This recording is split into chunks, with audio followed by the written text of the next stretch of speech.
Shalom, shalom mes bien-aimés, bonjour, bonsoir vous tous qui nous suivez encore ce soir. Aujourd'hui, je suis bien avec mon bien-aimé que vous écoutez tout le temps, mon bien-aimé Rola Kalonji. Shalom. Shalom mon frère Serge. Donc aujourd'hui encore, le frère va encore exploiter, il va encore ouvrir un chapitre et un thème que vous allez vraiment aimer.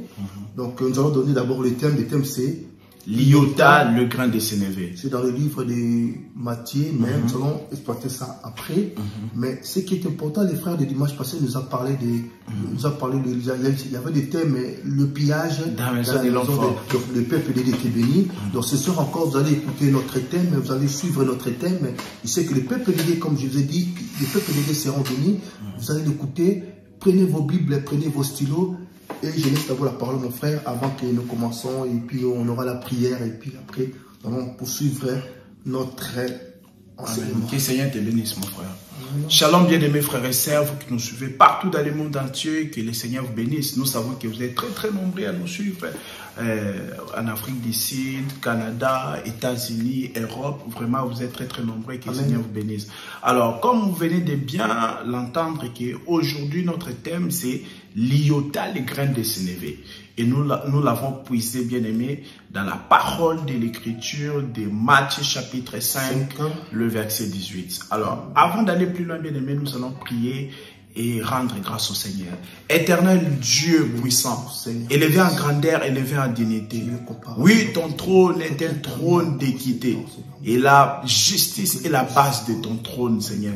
Nous t'exaltons, Seigneur, Dieu de gloire, en ces jours, que tu as permis encore qu'on puisse se réunir, Seigneur, pour t'écouter, Seigneur, Dieu de gloire. Que toute la gloire te revienne.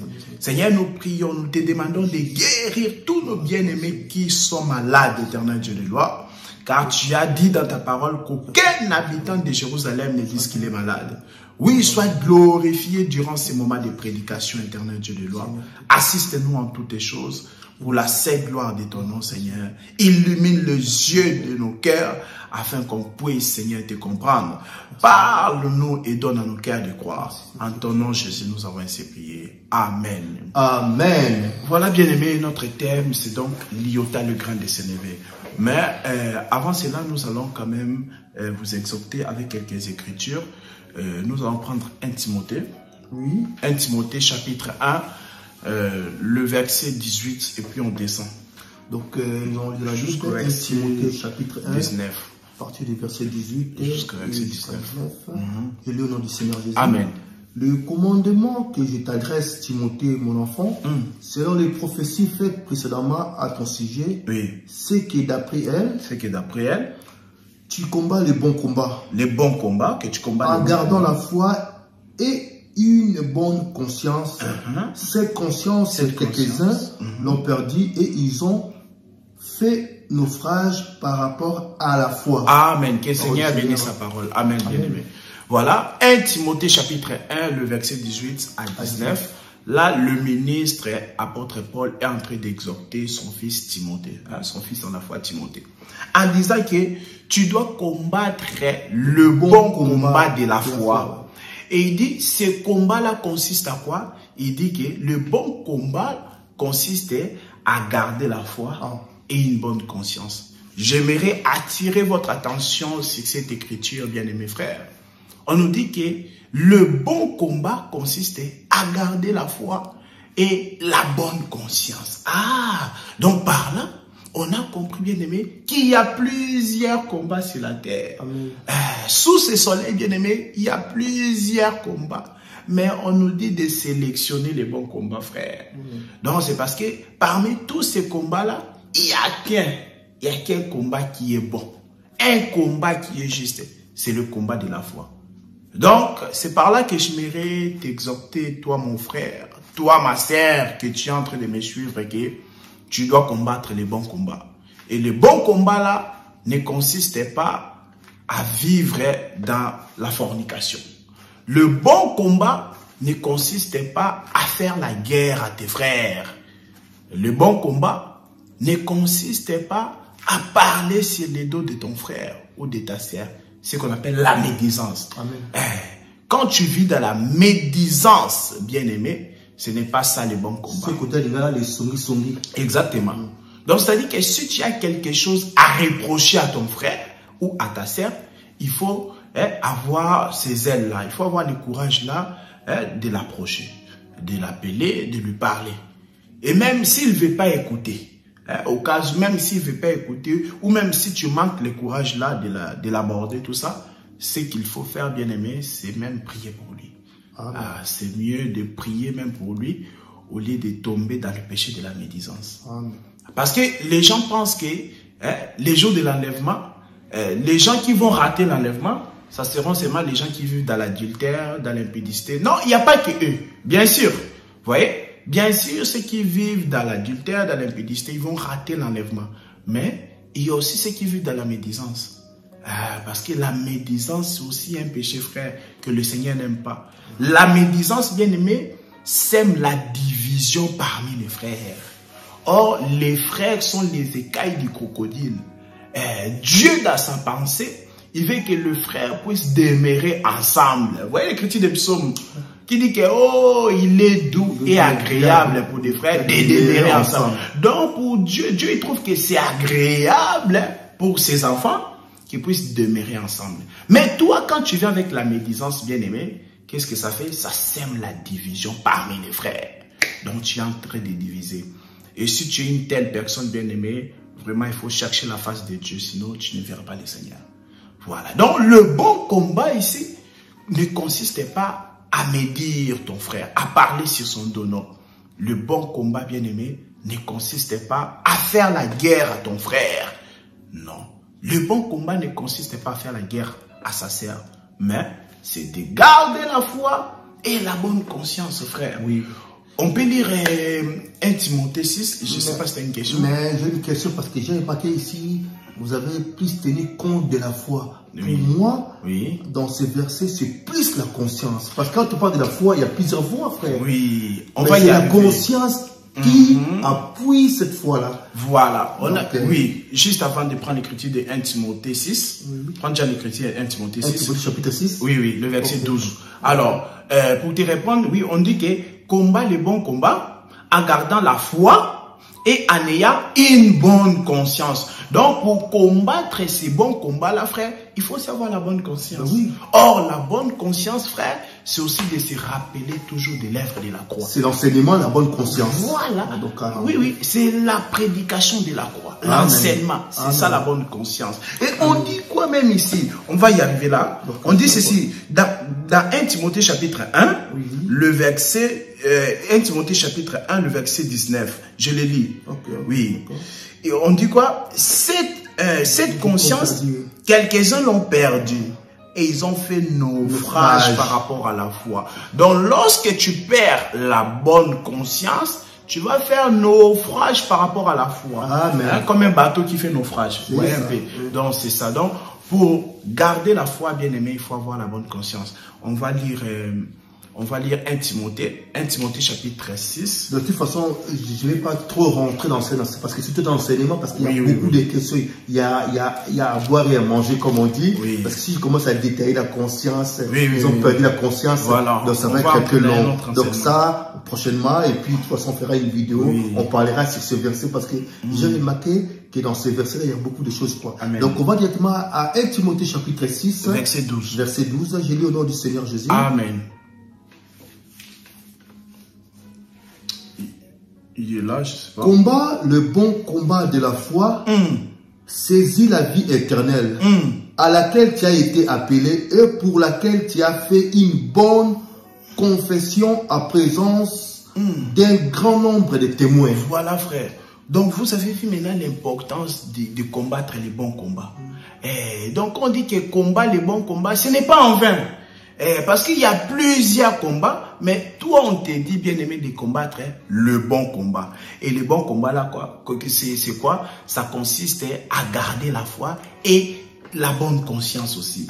Et maintenant on dit quoi? Combat le bon combat, c'est de la foi, saisis la vie éternelle, frère. Donc en combattant le bon combat, donc tu es en train de saisir la vie éternelle, frère. Vous voyez? Parce qu'aujourd'hui, on est sauvé. Aujourd'hui, on est sauvé aujourd'hui par rapport à l'âme. Vous voyez? mais notre corps sera sauvé le jour de l'enlèvement. On ne va pas entrer dans ces détails-là. Mais pour saisir la vie éternelle, bien-aimé, c'est quand tu combats les bons combats. Donc l'importance de combattre les bons combats. Parce que donc, quand tu combats les bons combats, tu es près du royaume, frère. Tu es en train de saisir la vie éternelle. On va lire 1 Timothée chapitre 4, le verset 1. Donc 1 Timothée chapitre 4. Oui. 1 Timothée chapitre 4. Verset 1. Oui. Je lis au nom du Seigneur Jésus. Amen. Donc là, on nous parle sur les conséquences. On nous montre la conséquence lorsque quelqu'un perd la foi. Ah, d'accord. Mais l'Esprit dit expressement que dans les derniers temps, quelques-uns abandonneront la foi.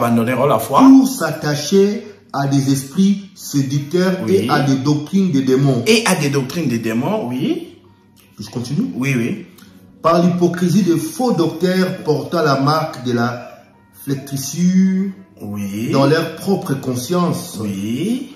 3. Prescrivant de ne pas se marier. S'il te plaît, mon frère. Oui. Donc là, on est en train de nous expliquer lorsque les gens, dans les derniers temps, l'Esprit dit expressément que dans les derniers temps, or nous sommes déjà dans les derniers temps, les derniers temps a commencé depuis que Jésus était à Paris. Ça, c'est Hébreux chapitre 1 qui nous l'éclaire. Hébreux chapitre 1, le verset 1. On nous montre que les derniers temps a commencé lorsque Jésus a foulé ses pieds sur la terre. Vous voyez? Donc là, nous sommes déjà même vers la fin du temps de la fin. Voilà. Vous voyez? Donc, il y a le temps, il y a le début du temps de la fin et la fin du temps de la fin. Je ne sais pas si vous voyez. Bon, c'est un autre enseignement. Mais là, on nous dit que dans les derniers temps, quelques-uns abandonneront la foi, frère, pour s'attacher à des esprits séducteurs et à des doctrines des démons. Maintenant, là, c'est les détails des doctrines des démons. Reprends les textes, frère. On explique maintenant les doctrines des démons. Ah, oui. Donc, j'ai directement 3. Oui. Prescrivant, ça c'est doctrine des démons. Prescrivant de ne pas se marier et de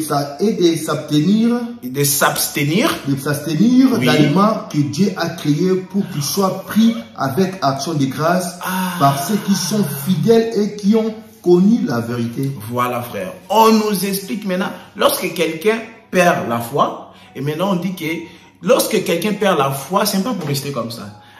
Forcément, lorsque tu perds la foi, la foi bien aimée, qu'est-ce qui se passe? Tu vas t'attacher à des esprits séducteurs et aux doctrines des démons. Et maintenant, on a expliqué les doctrines des démons. Les doctrines des démons, ceux qui prêchent les doctrines des démons, ce sont les gens qui enseignent que il faut pas te marier. Ils disent que tu dois pas te marier. Il y a une différence entre celui qui te dit que tu n'es pas obligé de te marier et celui qui te dit que tu ne dois pas te marier. Vous voyez la nuance, frère? Voilà. Maintenant, les doctrines des démons enseignent aux gens de ne pas se marier. Qu'ils ne doivent pas se marier, frère. Et encore, on dit quoi? Ils vont maintenant vous interdire aussi de manger les aliments que le Seigneur a créés. Donc, lorsque vous voyez un prédicateur dans n'importe quelle religion, dire qu'il y a certains aliments qu'il ne faut pas manger. Les aliments que le Seigneur a créés pour que ça soit pris avec action de grâce, mais on vous dit qu'il ne faut pas manger certains aliments, frère. Comprends que c'est la doctrine des démons. Dans plusieurs religions, ils enseignent des doctrines des démons. Voilà, quand on te dit, par exemple, de ne pas manger les porcs, comprends que c'est une doctrine des démons bien-aimés. Vous voyez? Donc tout ça, ces gens-là qui enseignent les doctrines des démons, c'est simplement parce qu'ils n'ont pas la vraie foi, bien-aimé. Or, la foi, c'est l'enseignement. Parce que Jésus a dit dans Luc que lorsque le Fils de l'homme reviendra, trouveras-tu la foi sur la terre? Il a dit la foi sur la terre, attention. La terre, là, c'est son épouse, frère. Donc, il ne peut pas trouver la foi chez tout le monde. Il a posé la question. Lorsque le Fils de l'homme reviendra, trouveras-tu la foi sur la terre? C'est ça. La foi, c'est l'enseignement bien-aimé. Donc, quelqu'un qui abandonne la foi, en réalité, cette personne-là a abandonné la sainte doctrine de Jésus-Christ. Vous voyez? Donc, voilà, bien-aimé, nous avons touché toutes ces écritures juste pour vous exhorter à comprendre le bon combat de la foi. Donc, le bon combat de la foi consiste à garder la foi. Et lorsque tu perds par la foi, bien-aimé, tu vas maintenant t'attacher aux esprits séducteurs. Et toi, tu aimes que les mensonges. Quand on t'enseigne la vérité comme ça, tu n'aimes pas. Mais lorsqu'un faux prophète va venir, il va t'enseigner aussi des doctrines des démons. Ah, là, tu as la facilité de croire. Donc, voilà, on se demande, est-ce que toi, tu as été créé pour, tu as été destiné, prédestiné à la colère ou comment? La colère, c'est l'enfer, hein? Voilà, donc on ne sait pas, seul Dieu sait qui est prédestiné à l'enfer ou pas. Voilà, bien aimé, donc c'était ça notre petite exhortation sur le bon combat. Donc le bon combat consiste à garder la foi et la bonne conscience. Les gens qui auront des questions, ils peuvent nous écrire, hein, comme ça on poser, parce que même moi-même, je n'ai pas mal de questions, mais je ne vais pas t'interrompre parce que moi, je peux te poser la question, est-ce qu'un enfant de Dieu peut-il perdre la foi? Donc, tu vois, il y a beaucoup de questions, quoi. C'est pour ça, donc, nous les mettons à côté, et on continue un peu, parce que d'abord, notre thème d'aujourd'hui, c'est qui est plus important. Parce que dans la Bible, hein, par exemple, même les collègues de Paul avec qui ils ont prêché l'évangile ensemble, ils ont marché. Au début, ils ont donné l'impression comme s'ils avaient la foi. Ils ont servi les seigneurs, hein? Mais avec le temps, Paul il dit quoi? Il m'a abandonné par le souci du siècle présent. Il les a cités, même là, il a cité les noms de ces gens-là. Dans 1 Timothée chapitre 1, voilà le verset 20. Il dit de ces nombres sont Hyménée et Alexandre que je livrai à Satan, afin qu'ils apprennent à ne plus à blasphémer, frère. Vous voyez? Mais bon, c'est pour ça que je dis que si on rentre ça, parce que quand ils ont livré à Satan, ils n'étaient pas des devenus des païens. Ça, c'est autre chose, quoi. De toute façon, voilà. Mais, parce qu'il y a beaucoup de choses. Faut être, voilà. Parce que si on rentre dedans, parce que c'est vraiment profond, quoi. Donc, le Seigneur te bénisse, frère.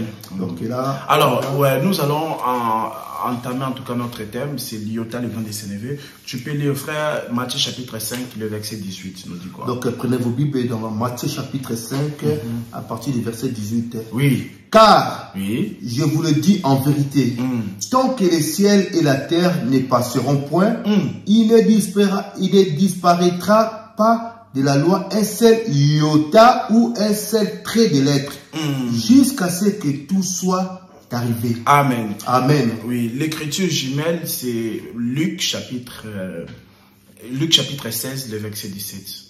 Donc, Luc 16, 17, c'est ça? Oui. Je lis au nom du Seigneur Jésus. Oui. Il est plus facile que le ciel et la terre passent, qu'il ne l'est qu'un seul trait des lettres de la loi viennent à tomber. Ah, très important, frère. Très profondément. Oui. Donc, on nous dit que tant que le ciel et la terre n'est pas encore passé, donc la portion de l'iota doit s'accomplir, frère. J'aime l'expression que Matthieu dit. Reprends Matthieu, s'il te plaît. Matthieu 5, le verset 18. On dit un seul trait de la lettre de la loi. Une précision. Oui. Donc, car, car je vous le dis en vérité, tant que les ciels et la terre ne passeront point, il ne disparaîtra pas de la loi un seul iota ou un seul trait de lettre jusqu'à ce que tout soit arrivé. Oui, bien aimé, parole du Seigneur. Donc vous avez compris que le ciel et la terre ne peuvent pas disparaître comme ça. Mais pourquoi? Parce qu'il faut d'abord qu'un seul trait de la lettre de la loi puisse s'accomplir. En d'autres termes, c'est l'iota. C'est la Bible qui l'a expliqué. Hein?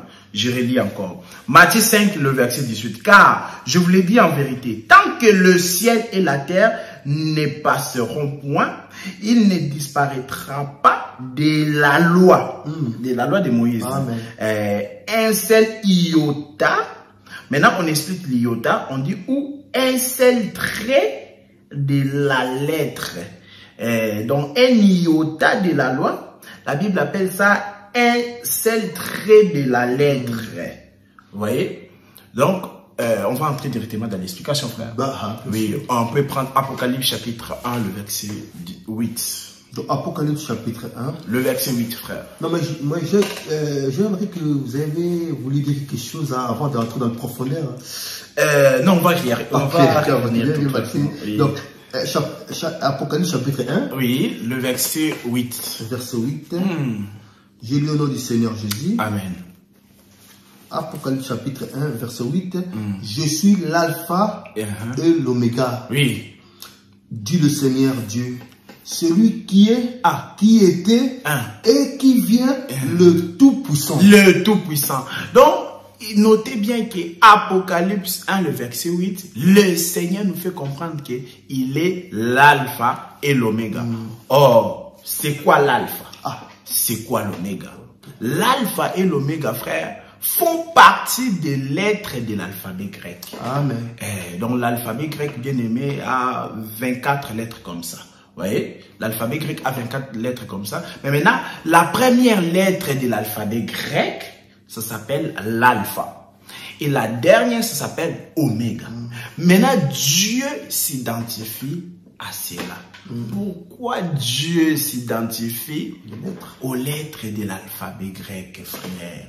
Qu'est-ce qu'il veut nous enseigner? Donc, Dieu lui-même s'est identifié à l'alpha.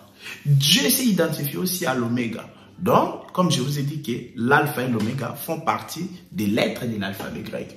Or, quelque part encore dans les Écritures, notamment dans Matthieu chapitre 5, le verset 18, on a cité le mot iota. Or, l'iota aussi fait partie de l'alphabet grec. Quand vous lisez l'alphabet grec, se trouve en 9e lettre. Voyez? Donc voilà. Donc ici, je vais juste dire que l'iota, en fait, c'est parmi l'alpha et l'oméga. Il se retrouve au milieu. On va y revenir, bien aimé. L'iota, d'abord, c'est quoi? L'iota, comme je vous ai dit, fait partie de la lettre de l'alphabet grec. Mais aussi, l'iota dans l'alphabet grec, c'est la plus petite lettre de l'alphabet grec. Donc, même sa taille, elle est vraiment petite. L'iota, vraiment, c'est vraiment la plus petite lettre de l'alphabet grec. Mais maintenant, l'iota, le mot iota, on a récupéré ce mot-là, frère, pour maintenant désigner quelque chose d'insignifiant. Quelque chose de méprisable, frère. L'iota, on l'utilise pour désigner quelque chose d'infime, quelque chose de plus petit.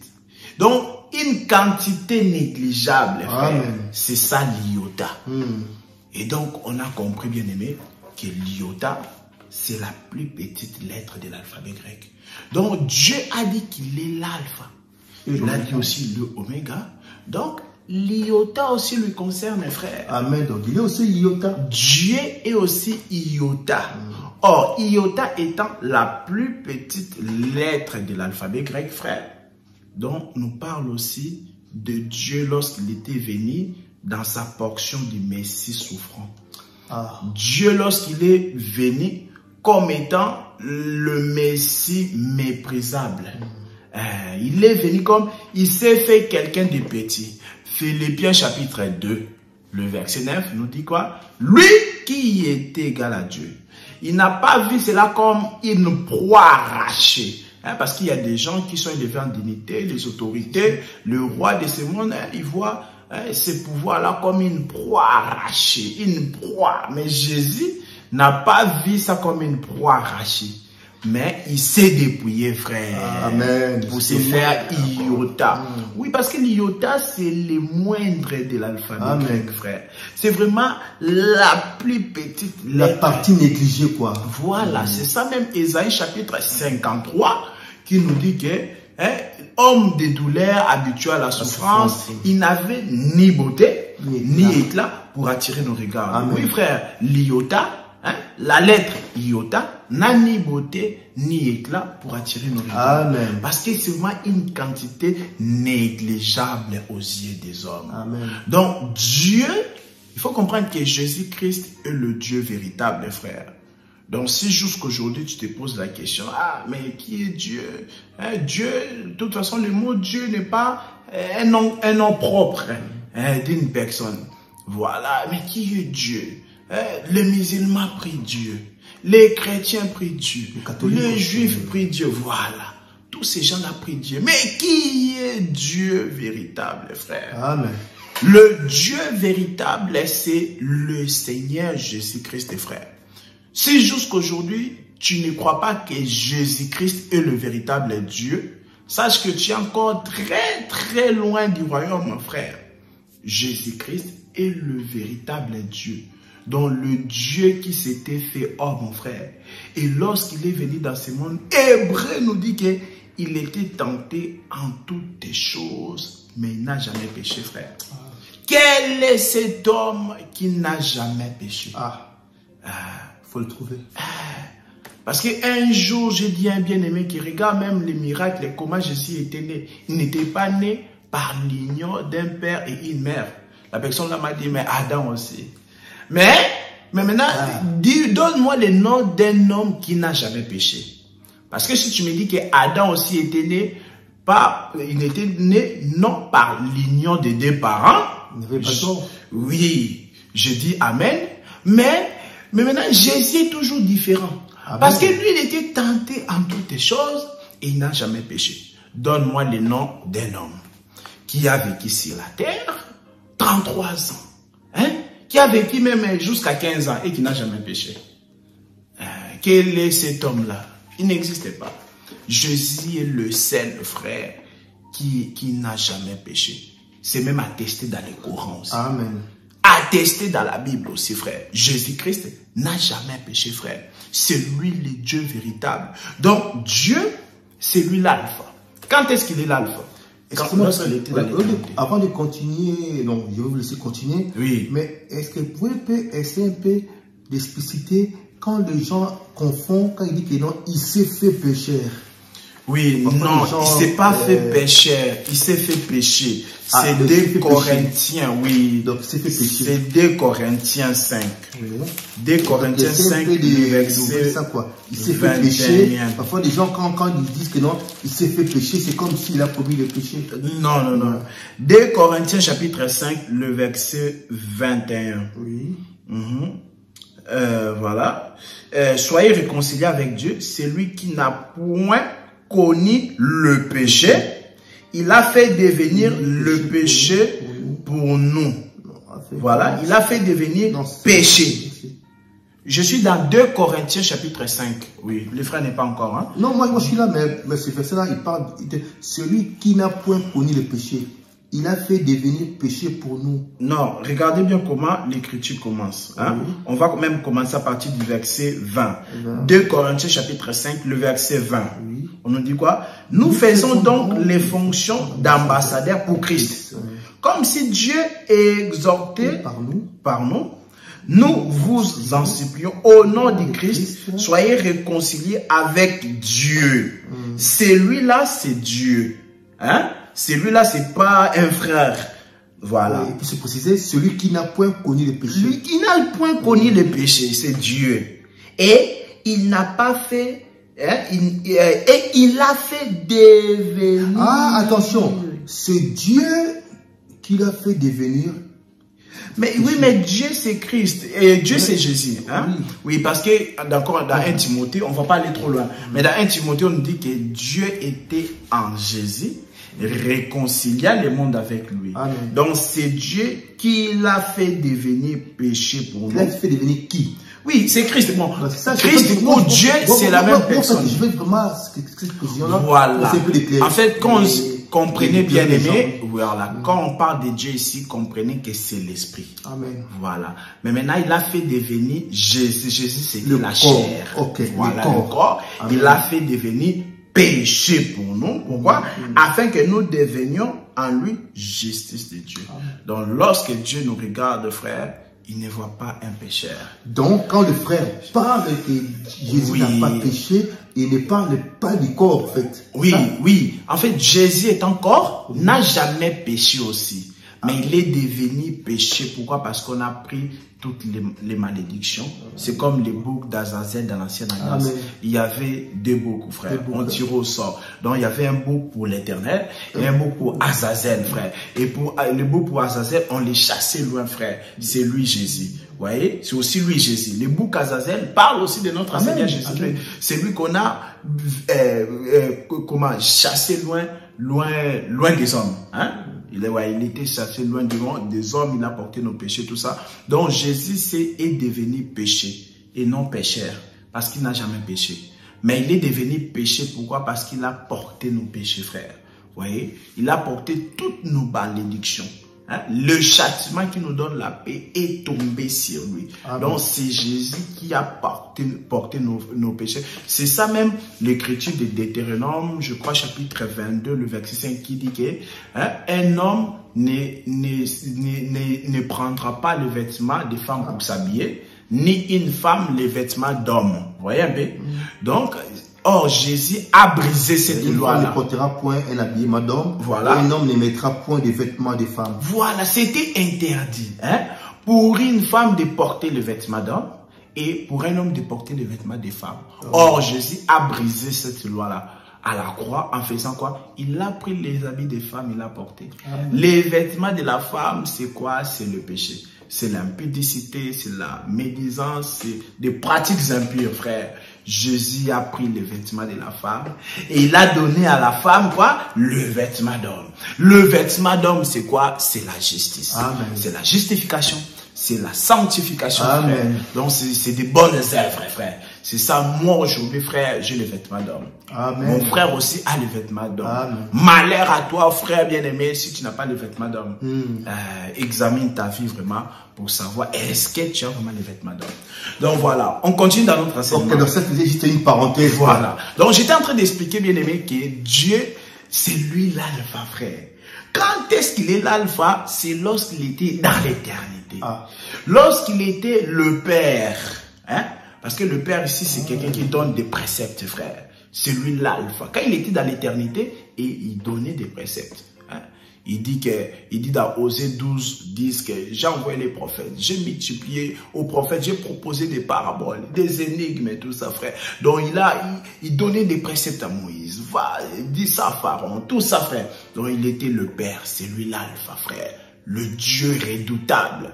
Voilà pourquoi même le jour-là, lorsqu'il est descendu sur la montagne de Sinaï, frère, il y a eu des gens qui étaient morts, frère. Voilà, il est descendu avec une très grande puissance. Et les peuples, ils ont dit, non, Moïse, s'il veut nous parler, il faut plus qu'il nous convoque comme ça. Ah, il faut qu'il nous parle, voilà, au travers de toi. Voilà pourquoi, et puis maintenant, le Saint-Esprit va nous dire que vous, au contraire, vous n'êtes pas approchés de la montagne fumante. Ni de la montagne qui produisait la colère. Il y avait une montagne qui produisait la colère, frère. C'était la montagne de Sinaï. Qui produisait la colère, c'est la loi. Tu vois, parce que Romain nous dit quoi? La loi produit la colère, frère. Donc, Hébreu maintenant nous dit quoi? Vous, au contraire, vous avez trouvé grâce. Vous ne vous êtes pas approché d'une montagne fumante, ni d'une montagne de la colère, mais vous êtes approché du trône de la grâce, de la montagne de la grâce, pour recevoir miséricorde. Donc, pour dire simplement que Dieu, autrefois, il était alpha, et étant alpha, il ne pouvait pas sauver. Vous voyez? Il devait seulement se faire iota, parce qu'il y a des bien-aimés religieux, vous voyez? Ils posent des questions. Mais pourquoi Dieu avait besoin de se faire homme pour sauver l'humanité? Frère bien-aimé, il était très important parce que ça a déjà été prédit par les prophètes, tout ça. On a dit que le ciel et la terre ne pouvaient pas disparaître comme ça. Il fallait que seulement le trait de la lettre de la loi puisse s'accomplir, frère. On ne pouvait pas arriver au jugement dernier, au jugement du trône blanc, sans que la portion de l'iota puisse s'accomplir. Parce que par rapport à Matthieu chapitre 5 verset 18, frère, on nous montre, frère bien-aimé, oui, non, ça va aller, oui, c'est bon. Oui, non, parce que par rapport à Matthieu chapitre 5, le verset 18, frère, on nous montre que donc il y a l'iota de la loi. Amen. Dans la loi, il y a l'iota, et aussi, on appelle ça maintenant un seul trait de la lettre, frère. Donc, ça devait seulement s'accomplir. Les mots ne pouvaient pas passer comme ça, frère. Donc, Dieu, dans sa préscience, lorsqu'il a créé Adam, il avait aussi l'attribut du sauveur, frère, quand il créait Adam. Mais, pour que cela puisse se manifester, Dieu devait créer tout un film, frère. Et introduire des metteurs en scène qui allaient jouer ces films, frère. Dieu, étant créateur, lorsqu'il créait Adam, il y avait la fonction ou l'attribut du sauveur. Mais comment est-ce que cela devait se réaliser? Parce que tous les attributs de Dieu doivent se manifester, frère. Amen. Maintenant, il va maintenant réaliser, il va envoyer le serpent, tout ça, séduire la femme, ensuite l'homme. Et en ce moment-là, maintenant, il va venir comme étant le sauveur, frère. Comme étant, frère, le rédempteur. Et lui, il avait déjà prévu qu'on ne peut pas arriver à la fin du monde sans que l'homme puisse tomber. Et que moi, Dieu, que je puisse me faire iota, c'est-à-dire le plus petit, et venir sauver l'homme. Donc, toi qui te poses la question de savoir pourquoi Dieu n'était pas resté au ciel et dit seulement que vos péchés soient pardonnés. Dieu n'a pas voulu comme ça, frère. Et ce n'est pas à toi de dire à Dieu, hein, il faut faire comme ça et comme ça. Non, frère. Dieu fait ce qu'il veut. Dieu, il a dit qu'il n'y a pas pardon du péché sans effusion de sang. Amen. Hébreu l'a répété. Hébreu chapitre 9, le verset 22, frère. On nous dit qu'il n'y a pas pardon du péché sans effusion de sang. C'est-à-dire que Dieu, dans sa préscience, il n'avait pas prévu que si quelqu'un pêche, que moi-même, que je parle du haut des cieux, que tes péchés soient pardonnés, frère. Non, ce n'était pas comme ça. Donc Dieu a prévu que pour que le pardon du péché puisse avoir lieu, frère, il faudrait donc que le sang puisse couler. Et cela ne date pas d'aujourd'hui, frère. Cela a commencé depuis le jardin d'Éden. Lorsque Adam a péché, frère, nous avons vu maintenant, qu'est-ce qui s'est passé? Dieu avait tué un agneau. Ah oui. Voilà. Le sang a commencé à couler déjà. Voilà, Dieu avait tué un agneau et dans Genèse, on n'a pas précisé le nom de l'animal. Maintenant, c'est dans Proverbe 27, le verset 26. Vous voyez, ou Proverbe 27, le verset 26, on nous dit que les agneaux sont faits pour se revêtir. Vous voyez? Donc, c'est Proverbe chapitre 27, le verset 26. On nous dit ça, frère. Donc, Dieu a tué l'agneau en Éden pour revêtir Adam. Or, en tuant l'agneau, frère, le sang avait coulé. Donc, Dieu a commencé depuis le jardin d'Éden. Et même pour que Israël puisse sortir de l'esclavagisme entre les mains des pharaons, Dieu devait encore verser le sang. Même lorsqu'on a construit les tabernacles pour le pardon du péché, frère, le souverain sacrificateur devait tuer l'animal dans le parvis et prendre ce sang-là, hein, le pardon annuel, une fois par an, entrer avec ça dans le lieu très saint et faire l'inspection cette fois sur le propitiatoire. Amen. Donc Dieu, pour sauver, il avait prévu que ça soit par le moyen du sang. Donc, pour te répondre, bien aimé, Dieu devait seulement se faire homme pour verser le sang. Amen. Parce que Dieu, il n'a pas agréé tout ça, tout ce qui se faisait dans la loi, tout ça, hein, c'était que l'ombre des choses à venir. Amen. Parce que Jésus avait posé une question, frère, lorsqu'il est venu. Est-ce qu'un aveugle peut-il conduire un autre aveugle? La réponse était non. Non. Pourquoi? Parce qu'ils vont tomber tous dans une fosse, dans un trou. Vous voyez, un aveugle ne peut pas conduire un autre aveugle. C'est-à-dire que tous les hommes, depuis Adam jusqu'à Jean-Baptiste, ils étaient des aveugles. Ils étaient des aveugles, frère. Ils ne pouvaient pas conduire, c'est-à-dire sauver son concitoyen, frère. Ils ne pouvaient pas. C'est seulement Jésus. C'est pourquoi on dit que tout soit reconnu comme menteur et que seul Dieu soit reconnu comme juste. C'est-à-dire tous les hommes sont pécheurs. Amen. Tous les hommes avaient le sang adamique. Ils avaient un sang impur. Et cela ne pouvait pas nous sauver. Donc pour mon rachat, pour que nous soyons sauvés, bien aimés, il fallait seulement que Dieu puisse se faire homme. Parce que Dieu, lorsqu'il s'est fait homme, quand bien même il faisait des miracles, bien aimés, mais n'oubliez pas que le but de son incarnation, vous voyez, le but, le pourquoi de ce qui s'était fait homme, c'était pour verser le sang à la croix. Parce que Hébreu 9, 22, on nous dit que sans effusion du sang, il n'y a pas pardon des péchés, bien aimés. Donc tous les hommes étaient des aveugles. Un aveugle ne peut pas te conduire. C'est-à-dire qu'un aveugle ne peut pas te sauver. C'est pourquoi je ne comprends pas toujours que tu es esclave de ton papa pasteur. Tout ce qu'il dit, toi tu avales. Le père spirituel. Tu dis Amen. Tu vérifies pas, frère. Donc tu es un aveugle. Il se peut aussi que lui aussi c'est un aveugle. Parce que lorsqu'on te croise, du coup on te pose des questions, frère bien-aimé, donc tu n'arrives pas à répondre, tu dis que de toute façon la Bible, tu ne pourras jamais les répondre, le comprendre dans sa totalité. Vous voyez? Non, il ne faut pas fuir comme ça, il faut répondre aux Écritures. Donc, il ne faut pas placer ta foi sur un ministre. Amen. Parce qu'en réalité, il fut un aveugle. Si réellement il est converti, ton ministre, comprend que gloire au Seigneur. Parce que c'est le Seigneur qui l'a rendu voyant. Vous voyez, aujourd'hui, il voit gloire au Seigneur. Mais qui l'a rendu voyant, c'est le Seigneur Jésus-Christ. Donc c'est le Seigneur qui a illuminé les yeux de son cœur. Celui qui l'a éclairé afin qu'il puisse voir clair. Mais toi, tu ne dois pas baser ta foi sur un homme de Dieu. Tu ne peux pas baser ta foi sur un ministre de Dieu. Non! C'est un homme mortel comme toi, bien-aimé. Mais plutôt, tu dois baser ta foi sur Jésus-Christ. Le roc authentique, frère.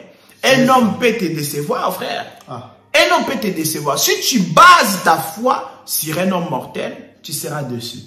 Mais nous t'exhortons, bien-aimé, de baser ta foi sur Jésus-Christ. C'est lui le roc authentique. Donc, j'étais en train de dire qu'il était important, frère, que Dieu puisse quitter sa position de l'alpha.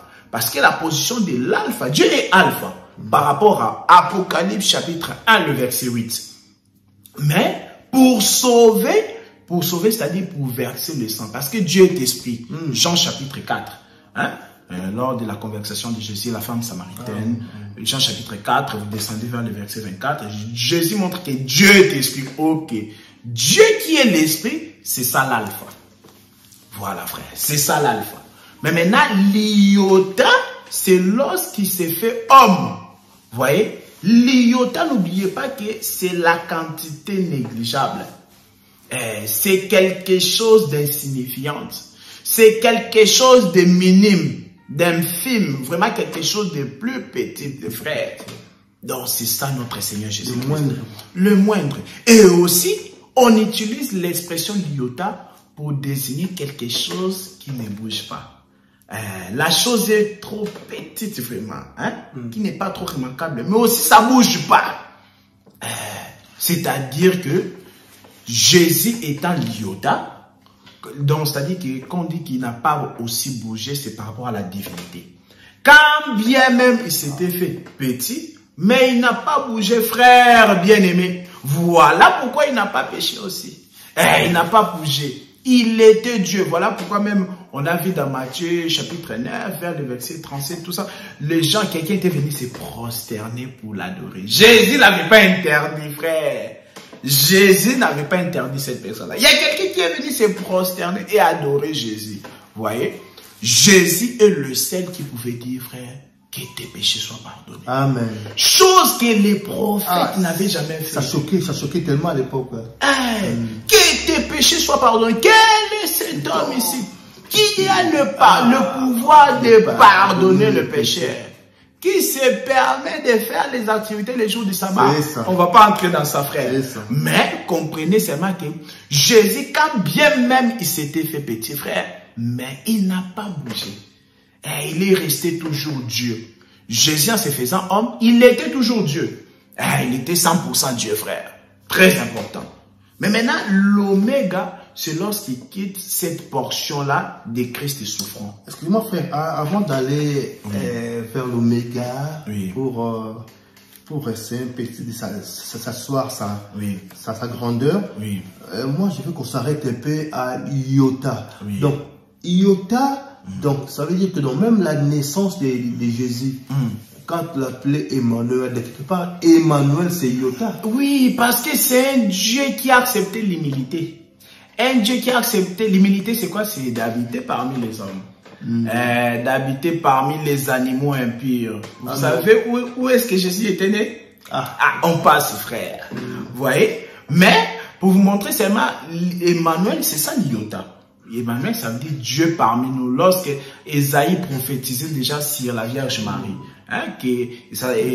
voilà, ça sera une Vierge qui va l'enfanter et tout ça. On l'appellera Emmanuel. Vous voyez, même l'ange, lorsqu'il est venu dans Luc chapitre 1, il a dit Emmanuel. Emmanuel, c'est un Dieu qui a accepté l'humilité. Emmanuel, c'est un Dieu qui a accepté de laisser sa position de alpha, sa position qui fait trembler, sa position qui produit la colère. Sa royauté, quoi. Voilà, mais devenir cohabiter avec des animaux impurs. C'est-à-dire les hommes, là. Parce que tous étaient des pécheurs. de Adam jusqu'à Jean-Baptiste. C'est ça l'amour d'Emmanuel. L'amour d'Emmanuel, c'est ça. Consiste à habiter parmi les impurs. Mais, pour faire quoi? Pour les influencer, frère. La lumière, lorsque la lumière descend dans les ténèbres, c'est pour influencer. Amen. C'est pourquoi là aussi j'aimerais ouvrir une brèche de l'exhortation pour dire que tu peux fréquenter les païens. Mais il y a un seul but, frère. C'est pour les éclairer. Amen. Fais attention lorsque tu fréquentes les païens et que les païens maintenant commencent à te dominer. Là, on se demande si tu es vraiment la lumière. Parce que la lumière, lorsque la lumière descend dans les ténèbres, vous voyez, la lumière doit descendre dans les ténèbres pour tirer maintenant ce qui était dans les ténèbres. Vous voyez, nous, autrefois, on était dans les ténèbres. Nous étions dans les ténèbres. Mais Jésus étant la lumière, étant Emmanuel, lorsqu'il est venu chez nous, il ne vient pas les mains vides, hein, avec l'enseignement. C'est comme ça, il va nous éclairer. Et ensuite, on voit bien. Et puis, il nous ramène, frère. Amen. Vous voyez? Donc, il est venu, lui étant la lumière, il est venu nous prendre. C'est ça, Emmanuel. Donc, il est venu parmi les hommes, mon frère, mais pour éclairer, pour tirer un peuple. Aujourd'hui, frère, le ténèbre couvre la surface de la terre. Le ténèbre ici, je parle aussi par rapport aux faux enseignements. Amen. Mais gloire soit rendue à Dieu par Jésus-Christ, frère. Parce que, quand bien même les ténèbres couvrent la surface de la terre, comme Ésaïe 62 le dit, mais il y a un peuple, frère, qui bénéficie de la lumière qui vient du ciel. La lumière qui vient du ciel, c'est donc l'enseignement. Les ténèbres aujourd'hui couvrent la surface de la terre. Les faux enseignements. Les enseignements de Babylone la Grande. Ça, c'est un autre thème qu'on parlera, frère. Vous voyez? Bon, voilà, le monde est avec les frères, mais ce n'est pas tout le monde qui est aveuglé. Voilà. Nous bénissons le Seigneur parce que nous avons obtenu, bien aimé, cette grâce-là de sa part que d'être illuminés par la lumière. Donc, nous sommes, parce que c'est vraiment un grand thème, hein? Voilà, c'est un grand thème qui peut prendre plusieurs épisodes, mais voilà, comme le frère l'a dit, que l'Iota, c'est aussi l'Emmanuel. Emmanuel, Dieu qui est venu habiter avec nous. Notre thème, c'est l'Iota, le grain de sénévé. Voilà, là, vous avez compris que je viens vraiment d'expliquer l'Iota. Voilà, l'Iota, c'est quelque chose de plus petit. On utilise ça pour qualifier quelque chose de méprisable. Une quantité négligeable. Donc les grains de sénévé, quoi, c'est un mot de rien. On va les lire. Marc chapitre 4, le verset 30, frère. Marc chapitre 30, le verset 4. Non, 4, le verset 30. À 32. Voilà. Donc, je lis au nom du Seigneur Jésus. Oui. Marc chapitre 4, verset, à partir du verset 30 jusqu'au verset 32. Je lis au nom du Seigneur. Il dit encore. Suivez bien. Comparerons-nous le royaume de Dieu ou par quelle parabole le représenterons-nous? Il cherche encore la parabole. Voilà. Il est semblable à un grain de sénévé. Voilà, il trouve la parabole du grain de sénévé. Lorsqu'on le sème à terre, est la plus petite de toutes les semences qui sont sur la terre. Soulignez bien que le grain de sénévé, c'est la plus petite de toutes les semences qui sont sur la terre. Voilà, frère, continue. Le grain de sénévé, c'est donc, mais lorsqu'il a été sémé, il monte. Il monte, il devient plus grand. Il monte, c'est-à-dire il pousse, hein? Il pousse. Après, voilà. Plus grand que tout le légume. Et le pousse des grandes branches en sorte que les oiseaux du ciel peuvent habiter sous son ombre. Donc que les gens ne confondent pas, que les gens ne se prennent pas qu'ils sont des grains de sénévé. Attention, oui. Non. Donc ici déjà on explique les royaumes de Dieu. On dit à quoi le verset 30, hein? À quoi, il dit encore, il a c'est Jésus. À quoi comparerons-nous les royaumes de Dieu? Vous voyez? Il dit, ou par quelle parabole encore? Donc il cherchait encore. Il a donné donc la parabole, c'est le grain de sénévé. Amen. On dit, retenez ici le point clé et que le grain de sénévé, bien aimé, c'est la plus petite de toutes les semences. Et bien maintenant, lorsque ce grain-là est sémé à terre, Maintenant, lorsqu'il va pousser le grain là, la Bible dit quoi?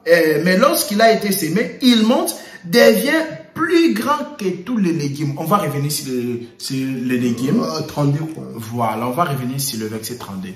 Mes frères, comprenez bien que dans le verset 31, on explique que le verset 31 de Marc chapitre 4, on explique que le grain de sénévé est la plus petite de toutes les semences. Juste, je vais taper un peu parce que le Seigneur Jésus-Christ. Le frère avait expliqué que quand il a expliqué la terre, il a dit que la terre, c'est tout le peuple. Oui. Donc le grain a accepté d'habiter parmi les peuples. Oui. Et Emmanuel a accepté d'habiter parmi nous les pécheurs. Il a accepté d'habiter parmi les rois qui existaient à l'époque là. Il a accepté que ces rois-là puissent les dominer. Donc, ça fait partie de la terre. Oui. Amen. Oui, oui. La terre, attention. La terre, ça peut parler de... La terre, d'ailleurs, c'est une femme. Hein? Ésaïe chapitre 62, le verset 4. On dit que la femme sera appelée une terre. Vous voyez? La femme, c'est la terre. Donc, ça parle de l'église. Mais la terre aussi, c'est carrément le monde. Ah, merci, parce que au début, vous avez expliqué cela. Vous avez parlé une partie de la terre en tant qu'une femme. Ok. Dans les Écritures, voilà, dans les Écritures, voilà. La terre peut signifier une femme, la terre, ça peut signifier l'église, la terre peut signifier aussi le monde, le roi, vous voyez? Donc, c'est un peu ça. Mais maintenant, la Bible dit que là, c'est la plus petite de toutes les semences. C'est-à-dire, lorsqu'il est venu, il a accepté qu'il soit moins qu'Hérode, qu'il soit moins que Pilate. Hein? Donc, il a vraiment accepté cette humilité-là. Maintenant, on dit que le grain de sénévé est la plus petite de toutes les semences qui sont sur la terre. Voilà, frère. Donc, c'est ça, c'est là où que nous le comparons à l'iota. Donc, l'iota étant la plus petite lettre de l'alphabet grec, c'est ça le grain de sénévé. Parce que le grain de sénévé, c'est lui le Seigneur Jésus-Christ. Le grain de sénévé, bien aimé, c'est ça, l'iota. Mais la promesse continue en disant que lorsqu'on sème les grains de sénévé, frère, qu'est-ce qui se passe? Lorsqu'on les sème, ils montent. S'aimer là, c'est ça l'amour de Jésus-Christ. Amen. D'abord, c'est la plus petite des semences. Donc, il s'est fait petit. Il a vécu sur la terre pendant 33 ans. Et maintenant, il doit être sémé pendant 3 jours. C'est ça, la mort. Et maintenant, continue. Il monte. Oui. Devient plus grand que tous les légumes. Là, c'est la résurrection. Quand il ressuscite, ce n'est plus l'iota. Attention. Là, c'est l'oméga. Parce que l'oméga et l'alpha, c'est la même chose. Amen. Vous voyez? Mais juste l'alpha, c'est pour dire le commencement, le début. Vous voyez? Il est le début. Il va descendre comme étant l'iota. Il va remonter comme étant l'oméga. Parce que l'oméga, c'est la même position que alpha. Mais donc, oméga est là, alpha est là, mais l'iota est en bas. Vous voyez? Donc, la résurrection du grain de sénévé. La résurrection du grain de sénévé, c'est ça maintenant l'oméga. Donc, Jésus, lorsqu'il va ressusciter maintenant, comme étant le grain de sénévé qui a été planté, la Bible dit, il sera quoi, frère? Lorsqu'il monte, donc, il monte, il pousse des grandes branches. Il pousse des grandes branches. En sorte que les oiseaux... Non, t'as sauté quelque chose. Il monte, devient plus grand que tous les légumes. Que tous les légumes. D'abord, oui. S'il vous plaît, mon frère. Ouais. Voilà. Il va pousser, il devient plus grand que des légumes, frère. Or, des légumes là sont comparés aussi aux prophètes, frère. Aux prophètes qui ont travaillé dans la même dispensation que Jésus. Les prophètes de la loi. Parce que lorsqu'il est venu, il était prophète Jésus. Quand il s'est fait iota, donc quand il était le grain de sénévé là, c'était aussi un prophète, frère. Mais sauf qu'il va se distinguer maintenant. Lorsqu'il va ressusciter, c'est là qu'il va se distinguer de Aaron, de Moïse, de Habakkuk, de tous les prophètes qu'il avait précédés. Parce que lui, il a la promesse de monter. Moïse n'était pas monté après sa mort. Vous voyez? Moïse n'était pas monté après sa mort. Aaron n'était pas monté après sa mort. Mais Élie est monté. Oui, Élie est monté. Attention.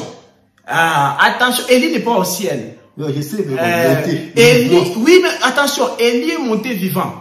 Élie n'a pas été semé. Amen. Si je parle de monter, il faut d'abord être semé. Amen. Donc, il faut d'abord être semé. Aucun prophète qu'on a vu être semé est monté. Non, il n'y en a pas, frère. Voilà pourquoi nous démontrons la divinité de Jésus matin, midi, soir. Nous démontrons la divinité de Jésus matin, midi, soir qu'il est Dieu. Il y a beaucoup de preuves, frère. Donc, la Bible dit, il pousse, il devient plus grand que tous les légumes. Parce qu'avant, on pouvait les confondre. Quand ils marchaient sur les rues de Jérusalem, frère, on pouvait les confondre avec un autre prophète. On pouvait dire, ah, regarde celui-là, Jean-Baptiste, regarde même le jour-là, lorsque Jésus a posé la question à Pierre, qu'est-ce que les habitants de Césarée disent à mon sujet? Pierre va dire qu'ils disent que tu es Élie. Les uns disent que tu es Élie. Les autres disent que tu es Jean-Baptiste. Et l'autre disent que tu es Jérémie. Et tu as remarqué aussi ces prophètes-là n'étaient pas mariés. Élie, Jérémie, Jean-Baptiste n'étaient pas aussi mariés. C'était aussi un bon témoignage. Mais c'était un témoignage de l'extérieur. C'est pourquoi Jésus va demander maintenant, et vous, les gens du dedans. Donc il y a un témoignage de l'extérieur et un témoignage du dedans. Voilà pourquoi la Bible dit que pour que quelqu'un soit confirmé comme un ancien, il faut aussi qu'il reçoive un bon témoignage des gens du dehors. Parce que Jésus en avait rendu un bon témoignage par les gens du dehors. Amen. C'est très important. Ah frère, c'est pas n'importe qui, hein. Sont considérés comme Jérémie, Jean-Baptiste donc Jérémie, Jean-Baptiste et Élie. C'est pas n'importe qui. C'est très important que ces gens les gens ne tiennent pas compte, mais c'est très important. La Bible dit pour qu'on reconnaisse un ancien, hein, pour qu'on confirme lui c'est un ancien, c'est-à-dire un ministre. Un ancien c'est un ministre de la parole. Donc il faut aussi qu'il reçoive un bon témoignage des gens de dehors. Il reçoit un bon témoignage des païens. Donc nous ne sommes pas là. Mais ici nous sommes en train d'expliquer que lorsque les graines de sénévé montent, frère, vous voyez, il va donc dépasser les légumes. Les légumes là, c'est comparé. Tu voulais dire une chose? Non. Ah, ok. Donc, les légumes là, c'est comparé aux prophètes qui ont travaillé au même moment. Parce que Jésus a travaillé au même moment, au temps du matin. Il a travaillé dans les temps du matin. Or, en commençant par Moïse et tous les autres prophètes, ils avaient travaillé dans les temps du matin, frère. Voilà. Donc, ils étaient comme on va dire les collègues de Jésus. On va les dire comme ça, comme ses collègues. Donc, on pouvait les confondre quand ils marchaient sur les rues de Jérusalem. Et même lorsqu'il est mort, on pouvait les confondre, frère, avec tous ceux qui étaient morts. Et on a dit, ah, Moïse était mort comme ça, il est parti. Qui d'autre? Jean-Baptiste était mort, hein? Ah, voilà, il est parti. Mais lui, 3 jours après, frère, il monte. Vous voyez? C'est là maintenant, il pousse comme... Parce qu'au début, on pouvait les confondre avec les autres. Mais maintenant, quand il va monter, il devient plus grand que tous les légumes. C'est ça, sa force, sa grandeur. Il dépasse tous les légumes parce que les autres légumes n'ont pas ressuscité, frère. Oui, les prophètes n'ont pas ressuscité, frère. Mais lui, il a ressuscité. Vous voyez? Donc, Jésus avait une onction supérieure. Ah, c'est ça, Hébreux chapitre 1, le verset 9. Oh Dieu, ton Dieu t'a d'une supérieure au-dessus de tes égaux. Les égaux là, c'était des prophètes. Les égaux de Jésus. Les gens avec qui il a travaillé, c'était comme ses collègues, frères. Vous voyez? Donc c'est très important. Mais maintenant, il pousse, il devient plus grand que tous les légumes. Vous voyez? Jésus, frère, Jésus, je me réexhorter un peu ici. Jésus est plus grand que tous les légumes. Déjà, il est plus grand que tous les prophètes de l'Ancienne Alliance. Et malheureusement, aujourd'hui aussi, il y a des légumes qui s'élèvent, des faux légumes, des faux prophètes qui s'élèvent aujourd'hui. Ayant aussi l'assurance aussi de se déclarer prophète des temps de la fin. Il y a un Américain, frère, vous le connaissez très bien. Il est mort aujourd'hui, il a laissé aussi sa doctrine. Et ses adeptes, ses partisans, en tout cas, prêchent des choses bizarres, frère. Qui fait trop de mal. Prêchant la sémence de Satan, la sémence du serpent, au le serpent. Ève couché avec le serpent. Voilà, frère. Donc, ça sont des prédications très diaboliques. Parce que Dieu n'a pas dit ça. Amen. Vous voyez? Donc, on a vu aussi des faux légumes s'élever avec des faux enseignements comme la sémence du serpent. Vous voyez? Ils ont prêché eux aussi, ils sont aussi les prophètes majeurs du temps de la fin. Or, un prophète majeur du temps de la fin, c'est pas un slogan. On va te poser la question, où est-ce que tu as inauguré ton alliance. Voyez? Parce qu'un prophète majeur, c'est un prophète inaugurateur d'une alliance. Moïse était prophète majeur parce qu'il avait inauguré l'ancienne alliance. Jésus aussi, c'était le dernier prophète majeur parce qu'il avait inauguré, frère, la nouvelle alliance. Mais aujourd'hui, il y en a qui s'élèvent. On dit que quand Jésus l'a dit que voilà, je ne vous laisserai pas orphelin, mais je vous enverrai un autre. Ah, c'était Kimba. Ils disent ça. D'autres, ils ont dit, ah non, c'était les prophètes d'une religion là. Vous voyez? Donc, tout ça, ce sont des distractions, ce sont des faux légumes. Tous ceux qui s'élèvent aujourd'hui, c'est déclarant prophète. Mais, ne répétant pas l'enseignement de Jésus. C'est un faux prophète. Un prophète aujourd'hui, par rapport à Ephésiens 4, doit répéter l'enseignement de Jésus. C'est-à-dire qu'il doit accepter l'enseignement de Jésus. Il doit aussi prêcher l'enseignement de Jésus. Amen. Donc, il est prophète sous Jésus, sous tutelle de Jésus. Comme les prophètes de l'ancienne alliance, de Jonas, tout ça, ils ont travaillé sous tutelle de Moïse. C'est-à-dire qu'ils s'y référaient sur la loi de Moïse.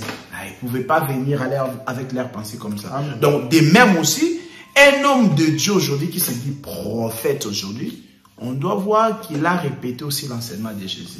Donc, on doit voir que, voilà, il reconnaît Jésus comme étant le prophète majeur. Lui, c'est pas un prophète majeur. Aujourd'hui, il y a plein de prophètes majeurs. Quand quelqu'un passe à la télé, sur les réseaux sociaux, c'est déclarant prophète majeur, comprenez que c'est un troubleur. Il est là simplement pour vous troubler, frère. Donc, la Bible dit que Jésus, lorsqu'il est ressuscité, lui, les grains de Sénévé, il a poussé, il a dépassé tous les légumes. Vous voyez? Tous les légumes, là, c'était des prophètes. Mais il y a aussi des faux légumes, comme je dis, ce sont des faux prophètes qui sont là aujourd'hui, bien aimés. C'est déclarant aussi prophète majeur du temps de la fin, bien aimé. Tu ne dois pas suivre ces prophètes-là. D'abord, ce sont des faux légumes. Des vrais légumes, d'abord, on ne doit même pas les adorer. Mais toi, comment ça se fait? Tu adores les faux légumes. Vous voyez? Donc, il y a un problème. Mais maintenant, on dit que épouse des grandes branches, en sorte que, dans des grandes branches là, en sorte que les oiseaux du ciel peuvent habiter sous son ombre. Mais maintenant, les grandes branches ici du légume, parce que devient plus grand que tous les autres légumes. Donc, c'est-à-dire les graines de sénévé qui avaient poussé, frère. Hein? Les graines de... Vous suivez, frère? Les graines de sénévé qui avaient poussé, la Bible dit qu'il est dépassé, il a vraiment poussé. Il a dépassé tous les légumes. Vous voyez? Il est devenu plus grand les légumes. Il a poussé aussi ses branches. Des grandes branches. En sorte que les oiseaux du ciel peuvent habiter sous son ombre. Voilà. Donc on dit ici, en sorte que les oiseaux du ciel peuvent habiter sous son ombre. C'est juste parce qu'on veut expliquer, ici, pousse des grandes branches. C'est-à-dire, on veut expliquer les grandes branches, frère. Donc on a dit que les branches là sont tellement grandes. En sorte, vous voyez, voilà, que les oiseaux du ciel peuvent habiter. Mais ici, si on veut maintenant expliquer, parce que quand on dit les oiseaux du ciel, quand on a parlé de tout ça, c'était juste pour dire que, pour montrer les grandes branches. Les branches, voilà. Le grain de sénévé, lorsqu'il pousse, il monte, tout ça bien aimé, il est plus grand que tous les légumes, et aussi, il pousse des grandes branches. Frère, les grandes branches que le grain de sénévé a poussé, frère, ce sont des chrétiens. Parce que Jésus a dit dans Jean chapitre 15, frère, que je suis le cep et vous êtes les sarments. Donc le cep, c'est le tronc en fait d'un arbre. Vous voyez? Voilà. Mais maintenant, il faut savoir que les sarments ne peuvent pas tenir sans le cep. Amen. Voilà. Voilà pourquoi il a dit à la suite de ce chapitre-là, de Jean chapitre 15, il a dit que sans moi, vous ne pouvez rien. Amen. Voilà. Il y a des doctrines aujourd'hui, frère. Je vis ces versets-là. Voilà. Je vis, il y a des gens qui disaient qu'aujourd'hui, avec ta puissance de chrétien, tu peux seulement chasser les démons, tu peux même pas dire au nom de Jésus. J'ai vu de telles vidéos. Frère, bien-aimé, tu es en train de te tromper. Nous, en réalité, nous n'avons pas la force sans le Seigneur Jésus-Christ. Il a dit que sans moi, vous ne pouvez rien. Vous voyez? Donc, pour que les sarments puissent se tenir, pour que les sarments puissent évoluer, puissent devenir grandes, c'est-à-dire les branches, hein, pour que les branches puissent devenir grandes, c'est grâce d'abord au cep. C'est grâce à la résurrection du grain de sénévé, frère. Donc, il est devenu grand. Donc, nous, aujourd'hui, frère, nous sommes très grands. Les démons nous voient très grands. Peut-être toi, tu ne connais pas ton identité, frère. Mais lorsque les démons nous regardent, frère, on est tellement grand. Donc, on dira que non, tous les prophètes avant n'étaient pas grands. Avant la résurrection des grains de s'élever. Tous les prophètes n'étaient pas grands. Attention. Non, ils n'étaient pas grands, quoi. Ils n'étaient pas grands. Oui. Par rapport à nous. Oui. Attention, les prophètes ici sont comparés aux légumes. Ils ne sont pas comparés aux branches. Ah, d'accord. Oui, ils sont, en fait, ici, les branches. On Parce ne peut pas faire la comparaison. Ici, il explique que donc lui, il était élevé, donc il a poussé plus grand. Parce qu'ici, en fait, ici, il a essayé un peu de faire une différence. Oui, donc, par rapport aux d'accord. autres, quoi. Regarde, comment on peut l'expliquer? Il faut comprendre. Parce que, donc, il devient plus grand que tous les légumes. Donc, il y avait certains légumes. Oui, il y avait certains légumes qui avaient aussi leurs branches. Oui. Mais leurs branches là n'étaient pas grandes comme les branches du grain de sénévé. Donc lui est devenu plus grand que tous ces légumes là. Oui, il est devenu plus grand. Tous, ouais. Donc c'est-à-dire il y avait des légumes qui avaient aussi des branches. Mais lui, les légumes là, frère, c'était des prophètes. Oui. Mais maintenant leurs branches, c'est quoi? C'est ce que la prédication des prophètes avait produit, frère. Oh, d'accord, amen. Oui. Donc la prédication des prophètes avait produit quelque chose. Oui. Voilà. Amen. Or la prédication des prophètes n'a pas produit la vie. Amen. La loi n'a pas amené l'homme à la vie. Romains chapitre 5, verset 12 à 14. Donc les légumes aussi avaient leurs branches, mais ce n'était pas grande.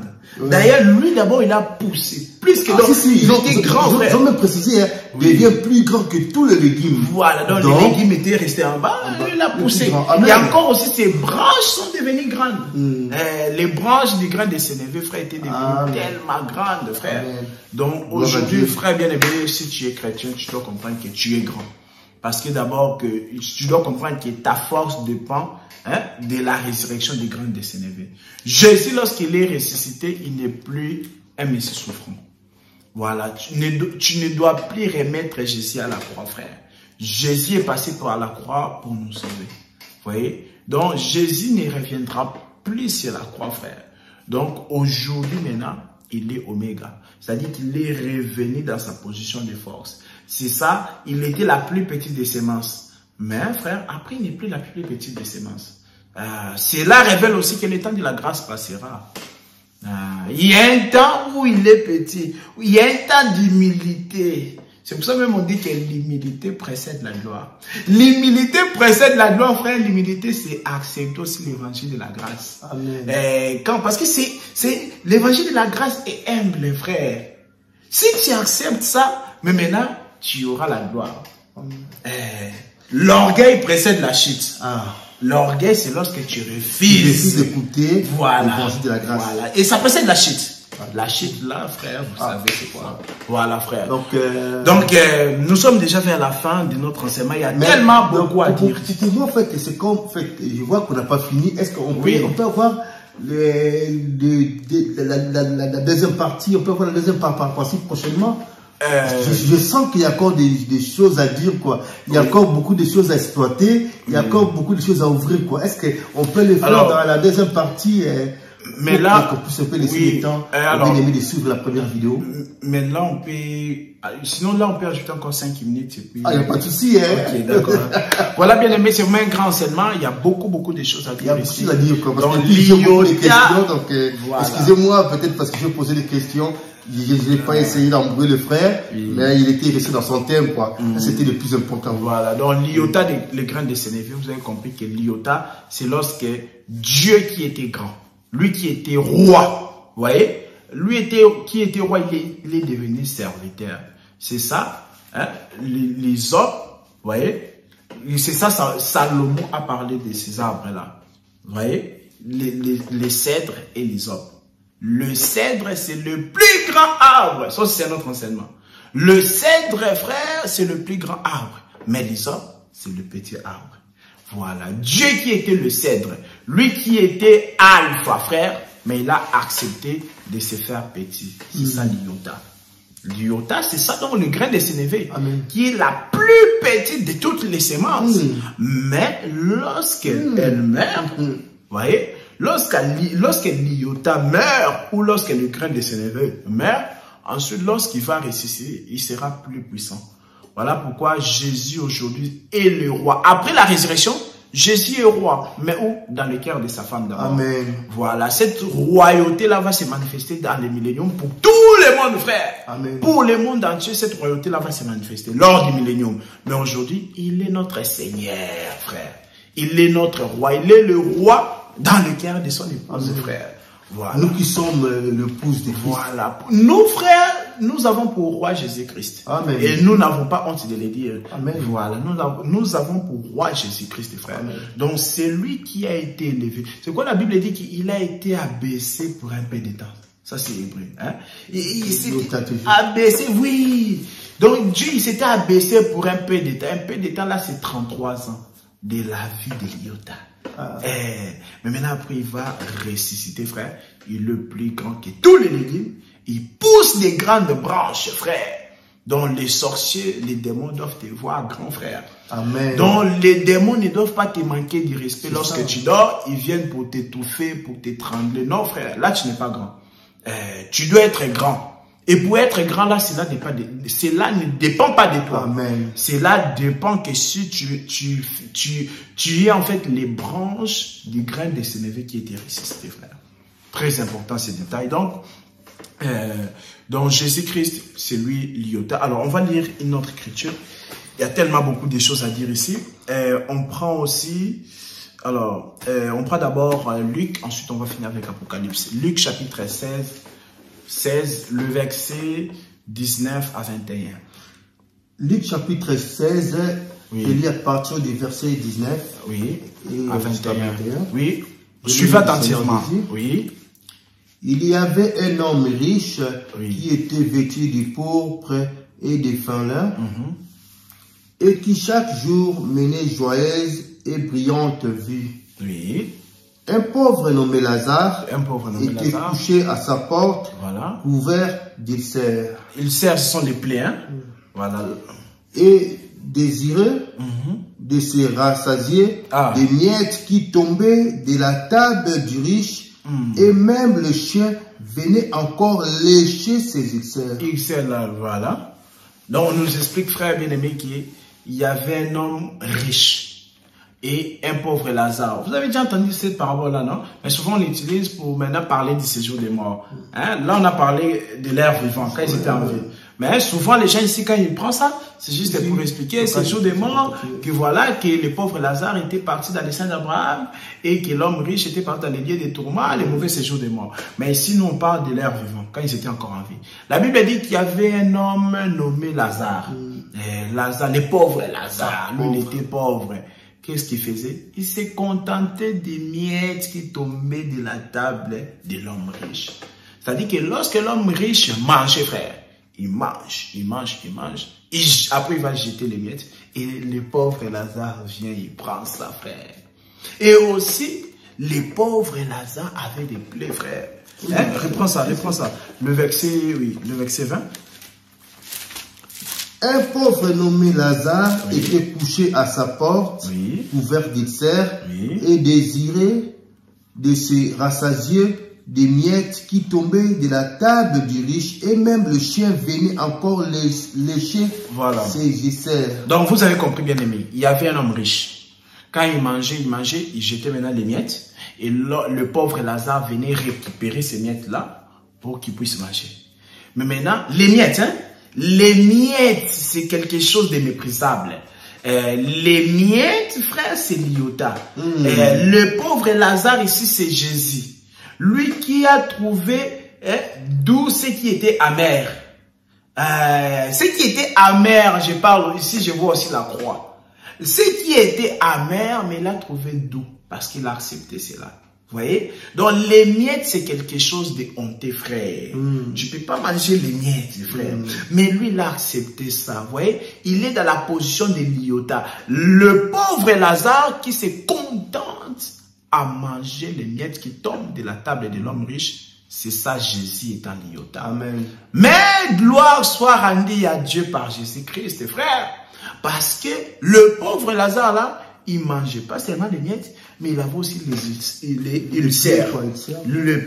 Et qu'est-ce qu'il faisait? Les chiens venaient les lécher. Voilà. Vous savez bien aimé, les chiens sont des animaux impurs. Vous voyez, voilà, même la femme là dans Matthieu chapitre 15, le verset 24, Jésus l'a dit, on ne donne pas le pain des enfants aux chiens. Voilà, et là, la Bible dit que même les chiens mangent les miens qui tombent de la table du maître. Vous voyez? Donc, les chiens, ce sont des animaux impurs, frères. Donc, les chiens dans les Écritures sont des animaux impurs. Or, nous aussi, les nations autrefois, nous étions considérés comme des animaux impurs. Et maintenant, nous venons aussi trouver plaisir en léchant, frère, les plaies de l'homme, de Lazare, le pauvre Lazare. Donc, le pauvre Lazare, je vous ai dit, c'est Jésus-Christ. Lui qui a trouvé doux ce qui était amer. Lui qui a préféré, lui qui s'est contenté, bien-aimé, à manger les miettes qui tombaient de la table de l'homme riche. L'homme riche ici, je ne l'ai pas expliqué, l'homme riche ici représente Dieu, représente aussi Israël. Parce que Israël mangeait la nourriture de l'homme riche. Vous voyez? Donc c'est la loi. La loi, c'était la nourriture d'Israël. La loi, c'était la nourriture d'Israël. Hein? Voilà, la loi des prophètes et des psaumes. Donc la loi des prophètes et des psaumes, c'était d'abord la nourriture de Dieu. Mais il a donné ça à Israël. Donc Israël mangeait la nourriture de l'homme riche. Amen. Donc l'homme riche, là, on peut voir ça comme étant Dieu. Lui qui a donné les miettes au pauvre Lazare. Les miettes de la loi. C'est ça Matthieu chapitre 5, verset 18. Qu'on appelle ça un seul trait de la lettre de la loi. L'iota de la loi. Matthieu 5, 18. On appelle ça l'iota de la loi. L'iota de la nourriture de l'homme riche, c'était les miettes. Je répète. L'iota de la nourriture de l'homme riche, c'était les miettes. Je vois aussi la dîme par là. Comment ça la dîme? Non, tu vois? La petite. La petite là. Non, attention ici. Attention. Enfin, la dîme, c'est un autre sujet. Parce que j'ai remarqué, non? Donc, tu as dit que non, les repas, les miettes là. Oui, bon, après, ça on peut. Petit, là. Oui, bon, ça on peut expliquer ça, genre, si on veut dire maintenant, hein, le résumé de la loi, parce que c'est vrai qu'un jour, les Juifs, ils ont demandé un peu le résumé de la loi. Hein, et Jésus les a dit que le résumé de la loi, tu aimeras Dieu, hein, tu aimeras Dieu de tout ton cœur, et tu aimeras aussi ton prochain comme toi-même. Donc, c'était l'amour. Vous voyez, le résumé des 10 commandements. Or, l'amour aussi, c'est Jésus. Donc, en quelque sorte, les résumés, ou la dîme des 10 commandements, c'est l'amour. Vous voyez, oui, on peut aussi voir la dîme là. Oui, mais ça, on va tellement, voilà, il y a tellement beaucoup de choses.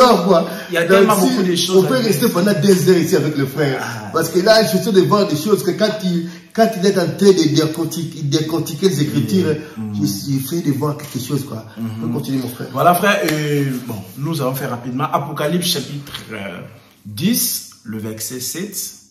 Ensuite, on prendra aussi Apocalypse 11, le verset 15. Donc, Apocalypse chapitre 10, le verset 7. Je lis au nom du Seigneur Jésus. Apocalypse chapitre 10, verset 7. Oui, frère.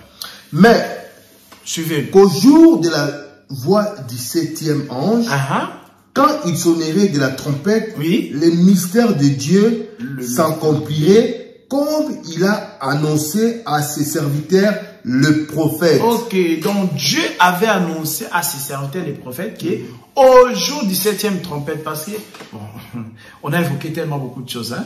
Ouais, on n'est pas en train de parler sur les trompettes ici, hein. Mais comprenez seulement que la Bible dit que ce qui fait peur, Dieu avait annoncé. Chaque mot c'est un enseignement. Donc Dieu avait dit à ses serviteurs les prophètes qu'au jour du 7e trompette, frère, le mystère, est-ce qu'on dit c'est pluriel ou singulier? Il y a S ou pas? Le mystère. Ah, non. On a dit quoi? Le mystère. Lis bien, frère. Mais qu'au jour de la voix du 7e ange, quand il sonnerait de la trompette, au singulier, le mystère, s'il vous plaît, le mystère de Dieu s'accomplirait, frère.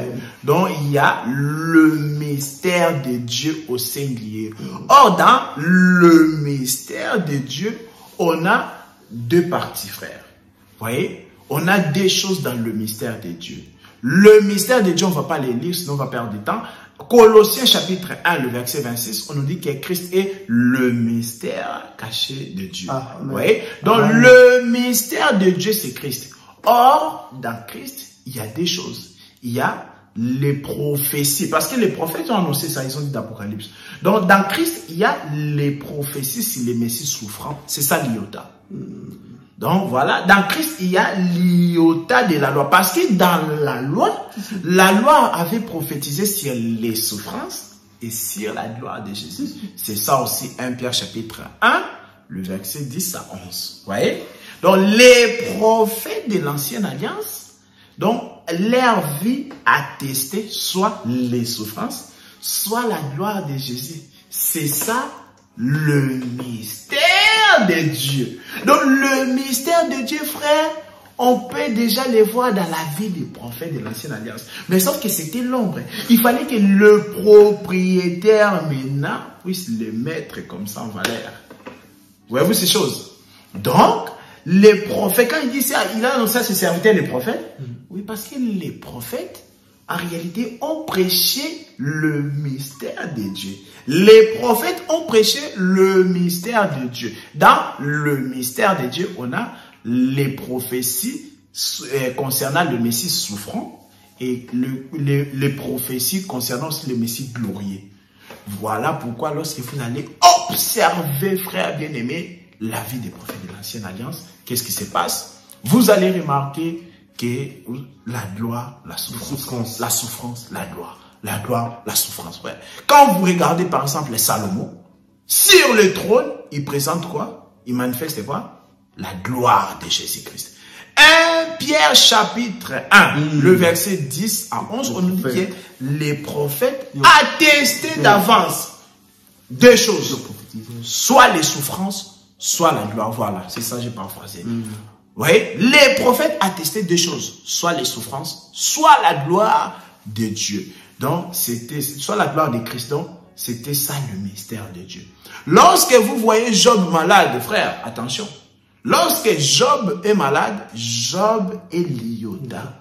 La souffrance, c'est l'iota. Oui, voilà pourquoi Job, lorsqu'il était malade, il a parlé même du ver de terre. Amen. Il a dit que l'homme est un ver de terre et le fils de l'homme est un vermisseau. On ferme la parenthèse. Vous voyez? Donc, le ver de terre, c'est quelque chose qu'on néglige, frère. Quand on le voit, on veut l'écraser, frère. On n'a pas envie de le voir parce qu'il n'est pas beau. C'est une quantité négligeable. Amen. Vous voyez? Job, lorsqu'il est malade, il est l'iota, frère. C'est-à-dire le Christ est souffrant. Mais lorsque Dieu va les restituer, c'est pourquoi Dieu devait seulement restituer Job. Job ne pouvait pas mourir avec cette maladie-là, frère. Vous voyez? Job ne pouvait pas mourir. Sinon, Christ n'allait pas ressusciter, frère. Job, quand bien même il était gravement malade, frère. Il s'est consolé avec les décents, frère. Vous voyez? Il était frappé par les ulcères malins, frère. Job, il a été frappé terriblement. C'est pourquoi il y a certains théologiens qui disent que Job n'a pas existé, c'était juste une énigme. Vous voyez? Il y a des théologiens comme ça. Parce qu'ils disent que personne ne peut vraiment vivre avec cette maladie-là. Mais le frère Jacques contredit ces prédicateurs-là qui disent que Job n'a pas existé. Job a réellement existé. Parce que le frère Jacques nous a dit, vous avez vu la persévérance de Job. Job a réellement existé, bien qu'il était vraiment malade, bien aimé. Vous voyez? Donc Job, quand bien même il était gravement malade, mais Dieu devait les guérir. Dieu devait les restituer. Et lorsque Job est restitué, lorsque Job est restauré, bien aimé, c'est ça la résurrection de Jésus. C'est ça les grains de ses neveux qui montent. Voilà pourquoi Job aussi, Dieu l'avait multiplié ses biens, frère. Ce sont des branches. Oh, c'est ça, frère. Donc Job, lorsqu'il est poussé, lorsque Job est restauré, il est comme le plus grand des légumes et ses branches aussi. Donc c'est ça. Branches. Voilà, Dieu avait multiplié ses biens frères, frère. Donc le prophète, lorsque vous les observez, lorsque Daniel, Ézéchiel est en captivité en Babylone avec le peuple, cela montre le Christ souffrant. Maintenant, la Bible dit qu'au jour du 7e trompette, le mystère de Dieu s'accomplirait. Donc, Jésus, lorsqu'il est venu sur la chair, frère, étant l'iota, il a accompli déjà la partie du Messie souffrant. Mais il n'a pas encore accompli la partie du Messie, la portion du Messie glorieux. La portion du Messie souffrant, Jésus a accompli ça à la croix, frère, lorsqu'il s'est fait iota. Mais il reste maintenant la portion du Messie glorieux. Ah, parce que Jésus doit régner plus que Salomon. Amen. Ah, Salomon était glorieux. Maintenant, vous pensez que le monde va finir comme ça sans que Jésus puisse régner? Non, frère. On ne peut pas arriver au jugement du trône blanc tant que Jésus n'a pas encore régné, tant que Jésus ne se manifeste pas encore comme étant le véritable roi. Jésus doit régner et il doit être plus glorieux que Salomon, frère. Vous voyez? Et c'est là que le mystère de Dieu s'accomplirait. L'écriture jumelle de ça, Apocalypse 11, verset 15. Et là, on va... Apocalypse 11, 15. Oui, il est dit quoi maintenant? Parce qu'on avait prophétisé au jour du 7e trompette, le mystère de Dieu s'accomplirait. Maintenant, dans Apocalypse chapitre 11, le verset 15, on explique maintenant c'est quoi le mystère de Dieu là. Je lis au nom du Seigneur Jésus. Amen. Apocalypse chapitre 11, verset 15. Oui. Le 7e ange sonnant de la trompette. Le 7e ange sonnant de la trompette. Criait dans le ciel de fortes voix qui disaient, le royaume du monde est remis à notre Seigneur et à son Christ. Ah, et il régnera au siècle des siècles. Donc, lorsque... du Seigneur. Amen, frère. Donc, au 7e trompette, bien aimé, la Bible dit que le royaume de ce monde sera remis entre les mains de Christ, frère. Et il régnera au siècle des siècles. Ah, donc, le 7e trompette ne s'est pas encore accompli. Un prophète américain dit que c'est lui le 7e ange qui avait sonné la 7e trompette. On lui a posé la question. Est-ce que tu as compris réellement c'est quoi la 7e trompette? Parce qu'Apocalypse 11 ou 15 qui l'explique, on dit que lorsqu'on sonnera la 7e trompette, frère, il faut que le royaume, parce que le royaume est entre les mains du diable. Un Jean nous dit que n'aimez pas ce monde, Satan, et c'est Satan, ce monde est sous la prise de Satan. Dans le livre 4 aussi. Voilà. Dans le monde, Jésus. Voilà, le monde est sous la domination de Satan, frère. C'est Satan qui les dirige, tout ça, frère. Mais au jour du 7e trompette, le royaume, tous les royaumes de la terre sera remis à Christ. C'est-à-dire que tout le monde va reconnaître que en réalité, c'est Jésus qui est le puissant. Amen. Voilà pourquoi Satan sera lié, frère. Amen. Et Agé chapitre 2, même le verset 5 à 8, on nous dit que l'or et l'argent lui reviendra. L'or, c'est la divinité. L'or, c'est la divinité et l'argent nous parle du rachat, de la rédemption. Donc, le 7e trompette nous parle du millénium. C'est là que Jésus va accomplir le mystère de Dieu. Parce que jusqu'aujourd'hui, le mystère de Dieu n'est pas encore accompli. Amen. Donc, il y a une portion qui s'est accomplie, la portion du Messie souffrant, c'est ça l'iota. Mais il manque une deuxième portion du mystère de Dieu. Et c'est ça, voilà. Donc, la deuxième portion du mystère, dans le mystère de Dieu, il n'y a qu'un seul mystère. Mystère. Le, au singulier. Le mystère de Dieu a deux portions, frère. La première portion, c'est le Messie souffrant. Ça, cette partie-là est déjà, cette portion-là est déjà traitée. Vous voyez? Cette portion-là, c'est déjà accompli. Mais maintenant, il manque la deuxième portion. C'est là, donc, ça sera le millénium. Donc, au jour du 7e trompette, c'est-à-dire le début du millénium, c'est là maintenant le mystère de Dieu va s'accomplir. Donc, c'est pourquoi Ecclésiaste 3.15 nous l'avait dit que ce qui a été, c'est ce qui sera. Donc, pour voir le millénium, Dieu a montré cela même dans l'Ancienne Alliance. Dans la vie des prophètes, il y avait des prophètes qui souffraient, il y en avait d'autres qui étaient glorieux, frère. Vous voyez? Donc, là, Dieu a enseigné déjà le mystère de Christ dans la vie des prophètes. Amen. Mais seulement, vraiment, le propriétaire devait les manifester. Donc, il a manifesté la première portion comme étant le Job qui souffrait. Vous voyez? Le Job souffrant. C'est ça la première venue de Jésus. Mais sa deuxième venue, quand il va venir accomplir la portion du Messie glorieux, donc c'est là maintenant Job qui est restitué. Que le Seigneur vous bénisse, bien-aimés frères et sœurs. Vous étiez vraiment nombreux à nous suivre. Que le Seigneur vous bénisse. Donc, c'était bien donc votre frère Roland Kalonji avec le thème Liota, le grain de sénévé. Mais frère, on doit avoir de concret parce que vous avez dit sa deuxième venue. Oui. Ce n'est pas sa troisième venue. Parce que la deuxième venue, ce n'est pas au moment du Saint-Esprit. Attention, attention. Quand je parle aussi de deux venues, c'est par rapport à Jésus physique. Voilà. Fallait le préciser. Oui, c'est bien. Voilà. Moi, je veux toujours la précision, frère. Oui, voilà. Parce que je sais qu'il il avait promis à ses disciples qu'il la venue. La venue du Saint-Esprit, c'est toujours Jésus. Oui, mais attention. Oui, mais on ne peut pas compter ça comme étant la deuxième venue quand on veut parler des deux venues de Jésus sur la terre. Par rapport à la prophétie. Oui, parce que quand il est venu comme étant le Saint-Esprit, il n'est pas physiquement comme ça. D'accord.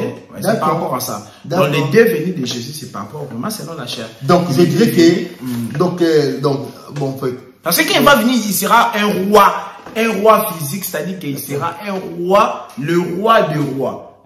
C'est lui qui va gouverner les mondes entiers. Aujourd'hui, il est le roi, comme je l'ai dit tout à l'heure, dans le cœur de son épouse. Il est le Saint-Esprit. Il est aussi roi, mais pas chez tout le monde. Seulement dans les cœurs des croyants. Ça c'est vrai. Ça c'est une très bonne précision, frère. Ça c'est vrai, oui. Donc c'était ça en tout cas, Liota, le grain de sénévé. Que le Seigneur bénisse. C'était bien votre frère Roland Kalonji. J'espère que vous avez aimé. Merci de votre... Merci beaucoup, le frère Roland Kalonji. Le frère m'a transpiré, donc c'était chaud vraiment. J'espère que vous allez aimer cet enseignement. On va essayer de voir si on peut le mettre en deux parties. Parce que comme c'est long et puis c'est vraiment intéressant. On peut même continuer parce qu'il y a des questions qui sortent, qui questionnent. Donc il y a pas mal de questions quand même. On va s'arrêter là parce que le frère vraiment il doit se reposer. Et comme je vous dis souvent que non, si vous avez des questions à poser, ne tardez pas, n'ayez pas honte, ne traînez pas les pieds, envoyez-nous des messages, faites des commentaires dans nos vidéos, sous nos vidéos comme ça, je vais contacter les frères pour que les frères répondent à toutes vos questions, parce que j'aime beaucoup les frères, au moins les frères répondent, parce qu'il y a beaucoup de frères qui ne répondent pas dans cet évangile, mais les frères sont toujours disponibles par la grâce de Dieu, il va essayer de vous répondre, il va vous apporter la lumière de vos questions, et donc ne vous inquiétez pas quoi. Et puis donc frère, je crois prochainement encore, nous allons encore toucher notre thème, et surtout bonne soirée à tous, merci de nous avoir suivis, et que le Seigneur bénisse vos familles, que le Seigneur bénisse vos maisons. Nous saluons tous les enfants de Dieu, tous les ministres, docteur Roger Bouleli, docteur Roger, donc notre docteur Adela Ndaye, ils sont tellement nombreux. Oui, ils sont nombreux quoi. Et tout le nouveau ministre, le ministre Gauthier Koumou, le ministre Kachama, Edimo Kachama, le ministre Timante qui est le pasteur, donc tous les bien-aimés qui travaillent dans l'Assemblée en Belgique et puis à Paris, et toutes nos sœurs qui sont partout dans le monde, tous ceux qui nous suivent en Afrique, aux États-Unis, en Europe, comme les frères avaient dit au commencement, au début. Donc nous saluons tout le monde et tous les frères, n'oubliez pas aussi, il y aura de nouveaux élus aussi qui viendront. Amen, amen. Donc ils sont là déjà, ils ont tenté d'écouter la question de la trompette. Donc que le Seigneur vous bénisse. Amen. Bonne soirée à tous. Ciao, ciao, ciao. Et à la prochaine. Merci, ciao.